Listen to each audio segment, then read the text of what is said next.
Shalom, shalom, shalom, meus irmãos, a graça e a paz do Senhor. Falamos ao vivo aqui de Lajinha, Minas, Pastor Imar, aqui do Ministério Tabernáculo, Centro de Cultura Bíblica Bereshit. Temos essa nova marca que representa aí nosso símbolo, né? Esse Centro de Cultura é uma empresa de ensino teológico que desde 1992 está plantada aqui na região da Zona da Mata Mineira Leste de Minas, onde estamos estudando a Palavra de Deus através de conteúdos regulamentares. Temos o curso básico com 36 matérias, temos o curso intermediário com 18 matérias e o curso chamado de bacharelado com 12 matérias. Depois temos outros cursos variados como mestrado e doutorado em algumas áreas e também oferecemos a quem desejar o curso superior de teologia através do modelo ensino à distância. Nós estamos estudando nessas videoaulas aqui o Pentateuco, chamado, e dentro desse Pentateuco, são 5, né? 5 livros da lei. Estamos estudando Deuteronômio, fazendo um resumo bem condensado desse livro. Já fizemos as primeiras aulas, onde vimos a origem do nome, o destinatário do livro, o autor do livro. Na aula passada fizemos a divisão do conteúdo, da distribuição, mostrando os discursos, mostrando os tratados, né? Um contrato entre Israel e Yahvé. Hoje vamos estudar um pouquinho mais, falando primeiro sobre o número 11. Como esse número está bem patente aqui no livro. E outros detalhes mais, como nações daquela região e um roteiro também sobre esse livro. Começando pelo 11. O 11 é um número que significa mais de 10 e menos de 12. Se 10 é um governo, 12 é um governo, o 11 é o meio da coisa, é um tipo de um caos, né? Ele aparece 21 vezes, quase 22, né? Que é 11 vezes 2. E 15 vezes no Velho Testamento e 6 no Novo Testamento. A gente começa encontrando aqui em Deuteronômio o seguinte relatório: 11 jornadas há desde o Monte Horebe, passando por Seir até Cades Barneia.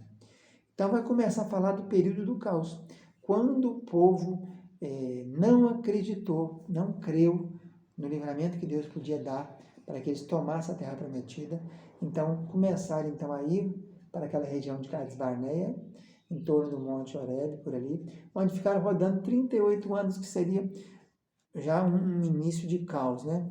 Alguma desordem, alguma coisa, uma sem forma e vazia, que é a palavra tohu vebohu, que está escrito lá no Gênesis, também repete em Isaías. Então, ali nós encontramos, se você pegar o ponto chamado Horebe até chegar no Cades Barneia, é mais ou menos 240 quilômetros. Passando por Seir, aumenta mais 40, chega a 280 mais ou menos, né? Então, são 11 jornadas, estiveram rodando ali por 11. Em número, a gente encontra o relatório das viagens, são 42 viagens, né? Porque detalha ponto por ponto, item por item. Outra coisa que esse livro também, falando de 11, ele foi escrito no 11º mês, Tebet. Esse 11º mês também é o último mês da vida de Moisés. Ele morreu no final do escrito de Deuteronômio e Moisés então assume o comando e começa a dirigir. A gente encontra algumas referências de 11 no Velho Testamento. Por exemplo, o tabernáculo tinha 11 cortinas, né? O tabernáculo não tinha 10 nem 12 cortinas, tinha 11 cortinas de pelos de cabras. A gente encontra também referências a 2 reis que reinaram por 11 anos. Foram reinados que não foram bons reinados finalizadores. Por exemplo, o último rei de Judá, Zedequias, filho de Josias, Zedequias, reinou 11 anos. E o primeiro deles, depois que Josias morreu, colocaram Joacás ou Salum, que reinou 3 meses, o povo da terra colocou. Faraó Neco veio, tirou e colocou ele Aquim, ou Jeoaquim. Também reinou 11 anos. Então, o 11 aparece aqui como um ponto de junção, para a gente pensar que esse 11 na vida espiritual, ele é um período de transição, né? Ele sai do 10 e não chegou no 12, então é no meio do caminho. É uma coisa informe ainda, é um caos, e nós encontramos isso aqui. São 11 jornadas, são 11, é o 11º mês, são 11 cidades, são 11 cortinas, reinado de 11 anos, tudo sinalizando uma coisa imperfeita, é imperfeição. Nós encontramos também aqui no livro de Deuteronômio algumas palavras e frases que são dominantes.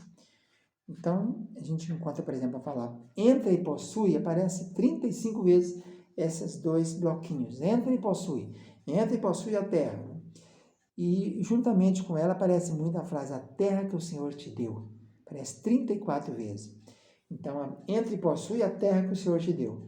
Entrar e possuir, então, é uma coisa que a gente tem que pensar nisso espiritualmente, porque quer dizer tomar posse daquilo que Deus te deu. Né? Não adianta só entrar, tem que possuir, executar. É como uma ação na área do direito, né? Na área da justiça. Você ganhou a ação, você tem que executar a ação para receber. Aí nós encontramos, então, essas frases muito frequentes aqui. Algumas nações daquela região aparecem aqui, somente aqui, no Pentateuco. Por exemplo, os Anzumins, que era uma raça que dominava, que morava, que tinha sua residência por aquela região.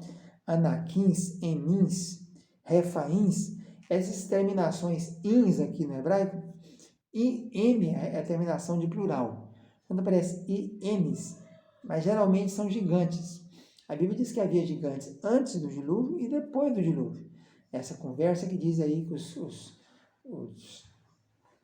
havia uma raça, né, que antigamente, que foi o resultado do cruzamento chamado Nefilins, cruzamento dos anjos com as mulheres, não tem muita fundamentação, porque havia gigante. O texto diz em Gênesis 6 que havia gigante antes do dilúvio e depois do dilúvio. Então, não podemos falar que Nefilins era esse resultado desse povo, era o resultado do relacionamento entre anjos caídos e as mulheres. Vendo os filhos de Deus, que é a filha dos homens, isso aí nós temos que aplicar na área da linhagem terrena, né? Vendo os filhos de Deus, pessoal de Sete, que é as filhas dos homens, pessoal de Caim, tem que ser por aí. Senão nós vamos começar a trazer dificuldades para a nossa teologia, porque vamos ter espécies diferentes em relacionamento. Anjo não se casa nem se dá em casamento. Então nós encontramos essas nações aqui no capítulo em Deuteronômio, os Anzumins, os Anaquins, os Emins, os Refaíns, e também outros como Seir, Cafitor, pessoal de Creta, né, os Aveus, os Oreus, Amorreus. E lembrando que esse livro foi escrito no 40º ano, e a história do Êxodo toda, não temos detalhes dos 38 anos. A gente sabe do detalhe da saída no dia 14 para 15 de Abib, a chegada no Sinai, no Shavuot, na festa do Pentecoste. Eles ficaram ali quase um ano, faltou 10 dias para dar um ano ali no Sinai. Ali construíram o tabernáculo, ali fizeram o censo, ali celebraram a Páscoa e saem em marcha.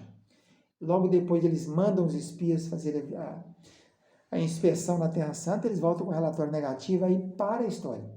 Os 38 anos que eles ficaram rodando, não temos detalhe disso. Apresenta aí voltamos com a história no último ano, no 40º ano, quando começa a falar da derrocada final. Faltava pouca gente para morrer, dos que tinham que morrer. Então ali aparecem as últimas rebeliões, e a última rebelião, a rebelião de Bet-peor, onde morre a maioria dos simeonitas, por isso que a tribo ficou muito reduzida. E aí então nós vamos ter a morte de Moisés, que marca o fim do ciclo daquele povo que tinha saído do Egito. Agora, exceto Josué e Caleb, todos são novatos e vão adentrar a Terra Santa. Fica na paz, um abraço, tchau, tchau.